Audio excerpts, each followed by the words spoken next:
Attach বাথরুমে কিভাবে ওযু করতে হয়? যেহেতু ওযুর শুরুতে বিসমিল্লাহ বলতে হয়, আর বাথরুমের মধ্যে তো আল্লাহর নাম নেওয়া যায় না, বিসমিল্লাহ বলা যায় না, তাহলে আমরা কিভাবে অ্যাটাচ বাথরুমে ওযু করব? এই বিষয়টা কিন্তু খুবই গুরুত্বপূর্ণ। আল্লাহ রাসূল সাল্লাল্লাহু আলাইহি ওয়াসাল্লামের হাদিস থেকে আমরা এই বিষয়টাকে আজকে পরিষ্কার হব ইনশাআল্লাহ। আমি কয়েকটা পদ্ধতি আপনাদেরকে শেখাবো, এর মধ্যে যে পদ্ধতিটা আপনাদের ভালো হয় আপনারা সেইভাবে ওযু করবেন, ইনশাআল্লাহ আপনার ওযু হয়ে যাবে। কারণ আল্লাহ রাসূল বলছেন, ইবনে মাজাহ শরীফের হাদিসের মধ্যে আসছে, যেই ব্যক্তি ওযুর শুরুতে বিসমিল্লাহ বলে না তার ওযুই হয় না। মুহাদ্দিসরা হাদিসটাকে গবেষণা করে বলেন যে আল্লাহ রাসূল ওযু হয় না বলতে বুঝিয়েছেন ওযুটা পরিপূর্ণ হয় না। এখন ওযু হয় না অথবা পরিপূর্ণ হয় না, দুটো কথা একই। আমার যদি ওযু না হয় তাহলে আল্লাহ পাকের দরবারে আমরা যে নামাজ আদায় করছি প্রত্যেকটা দিন, আমাদের নামাজও হবে না। ওযু না হলে নামাজ হয় না।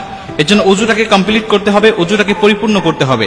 এখন এই ওযুটাকে কিভাবে পরিপূর্ণ করব? কারণ আমাদের অনেকের বাসায় অ্যাটাচ বাথরুম আছে, নিজের বাসায় না থাকলে আত্মীয়দের বাসায় গেলে অ্যাটাচ বাথরুমে ওযু করতে হয়, বা অফিস আদালতে গেলে অ্যাটাচ বাথরুমে ওযু করতে হয়, হোটেলে গেলে কোথাও ঘুরতে গেলে আমাদের অ্যাটাচ বাথরুমে ওযু করতে হয়। তাহলে এই মাসআলাটা আমাদের সকলে জানতে হবে।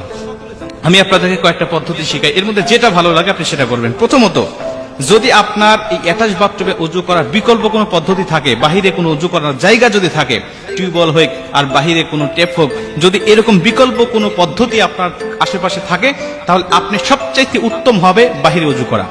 এটা যদি সম্ভব না হয় যে বাহিরে ওযু করার কোনো ব্যবস্থা নাই, তাহলে আপনাকে ভিতরেই করতে হবে।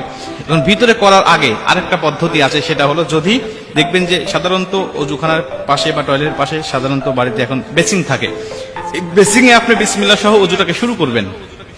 কারণ বেসিং এ তো আর পা ধোয়া যায় না, আপনি বিসমিল্লাহ বলে ওযুটাকে শুরু করলেন, হাত মুখ ধুলেন, আপনি মাথা মাসে করা পর্যন্ত সবকিছু করলেন, পা ধোয়া সিস্টেম নাই। যদিও এখন দেখলাম কয়েকদিন আগে একটা ভিডিওতে যে পা ধোয়া সহ ওযু করার জন্য আলাদা বেসিং বের হয়েছে, এটা বাংলাদেশে অ্যাভেলেবল কিনা আমি জানি না।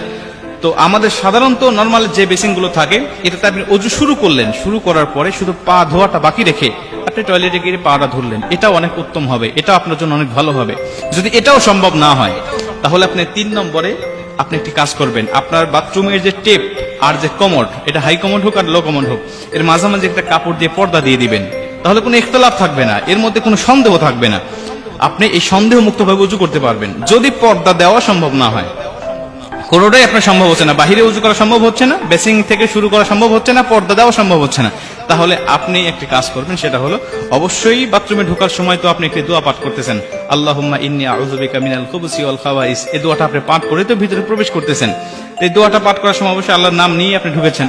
ঢোকার পরে আপনি ওযু করার সময় অবশ্যই দিলে দিলে, যেভাবে আমরা টয়লেটের মধ্যে ইস্তেগফার পাঠ করি, এটা তো পড়তে হয়, আপনারা সকলেই জানেন যে দিলে দিলে ইস্তেগফার পড়তে হয় বিভিন্ন খারাপ জিন, বিভিন্ন খবিস খান্নাসের হাত থেকে বাঁচার জন্য।